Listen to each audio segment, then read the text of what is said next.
రామ రామ రామ అని 3 మాటలు అంటే చాలు పార్వతి విష్ణువు యొక్క సహస్రనామములు చెప్పేసినట్టే. సంస్కృత భాషలో అక్షరాలని లోకి మార్చేటటువంటి సంప్రదాయం ఉంది. రా 2 మా 5. రామ అంటే 2 × 5 × 2 × 5 × 2 × 5. 2 5 10, 10 2 20, 25 100, 2 200, 100 2 200, 205 1000. సహస్రనామ తత్తుల్యం రామనామ వరాననే. అందుకని ఒక్క రామనామాన్ని 3 మాటలు పలికితే సహస్రనామ తత్తుల్యం విష్ణు సహస్రనామ స్తోత్రాన్ని చెప్పేసినట్లే. అంత గొప్ప నామము.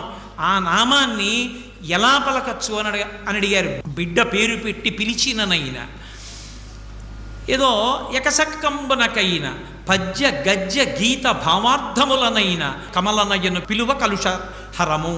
రామనామాన్ని మీరు ఏదో పిల్లాడికి పేరుగా పెట్టుకుని ఒరే రామా ఇలారా రామా ఇలారా అని పిలిచినా సరే పాపహరం. బిడ్డ పేరు పెట్టి పిలిచిననైనా, మధ్యలో ఏదో ఆటలాడుకుంటూ రాముడు లక్ష్మణుడు